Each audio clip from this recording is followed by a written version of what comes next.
Бүгін көрмеде көрермендер мұражайдағы өнер туындыларын қалпына келтіруші мамандардың еңбектерін тамашалау мүмкіндігіне қол жеткізді. Көрменің экспозициялық кеңістігін 17-20 ғасырдағы өнер туындылары құрайды. Бүгін көрмеде қалпына келтірілген кескіндемелік және графикалық туындылармен қоса зергерлік бұйымдарды, қолөнер шеберлерінің қолынан шыққан көне жәдігерлерді де кездестіруге болады. Қолданбалы өнерде осы мұражайда 34 жылдай жұмыс жасаймын. Ата-бабамыздың өнерін қалпына келтіріп өзгертпей, тарихи тақырыптағы өнерін мұрадан мұраға жеткізу біздің дәстүріміз. Енді соған адамдар түсінбейтін, көрмейтін еңбегімізді бүгін осы туындылар арқылы көрсетуге дайындалып тұрмыз.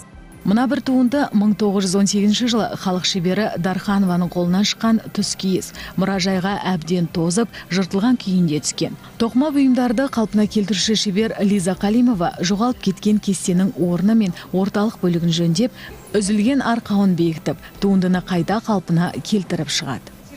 Тозған жерін, бүлінген жерін сол қалпына келтіру, өзгертпей. Мысалы, ой өрнегінің тек қана жобасы қалса, соны өзгертпей қалпына келтіру.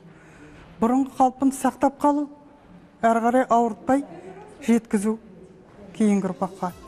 Мына бір жиегі жібекпен көмкерілген Қытай шеберінің тұрмыстық көрінісі бейнеленген ұзындығы 13 метрлік туынды өнер туындыларын қалпына келтіруші Гүлжан Қалдыбаева және Гүлшат Сәветжанқызы сынды кәсіби мамандардың шеберлігінің арқасында 8 айда қайта қалпына келтірілген. Біз реставрация кезінде автордың қолынан шыққан туындылардың тарихи келбетіне, түпкі негізіне, тақырыбына тиіспейміз, яғни олар толығымен сақталады. Гүлжан Ахмадиқызы қалпына келтірген баға жетпес туындылардың бірі. 19 ғасырға жататын Карло Ван Лодің үй ішіндегі сауық кеш атты шығармасы. Бояу нәрі мен жылтырынан айырылған туынды бастапқы қалпына келіп, бүгін көрмеде өзінің қайталанбас келбетімен көрерменді қуантып тұр.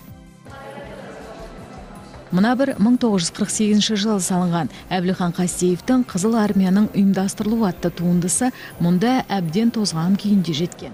Бір айдай уақыт кетті бұл жұмысқа.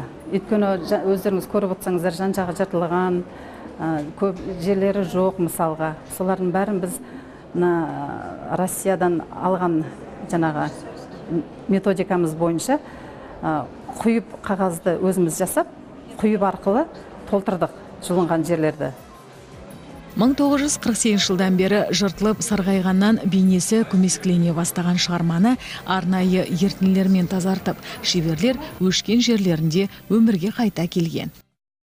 Одан кейін, престен алғаннан кейін, енді кейбір жерлерін, жаңағы кеткен кейбір жерлерін ақырындап қана өңін келтіреміз. Абылай общий жаңағы өзіміз ойымыздан ештеңе салмаймыз. Өйткені бұл бәрі авторский. Тек сәл-сәл ғана кеткен жерлерін ғана мысалға, кеткен жерлерін ғана орнына келтіреміз. Бүгінгі көрермендер көрмеден суретшілердің жұмыс кезінде қолданатын материалдар мен аспаптарында тамашалай алды. Міне өнерді өнермен өрнектеген шеберлердің кәсіби біліктіліктерінің арқасында мұражай қорындағы мыңдаған туынды ұрпақтан ұрпаққа осылай беріліп жаңғырып келеді.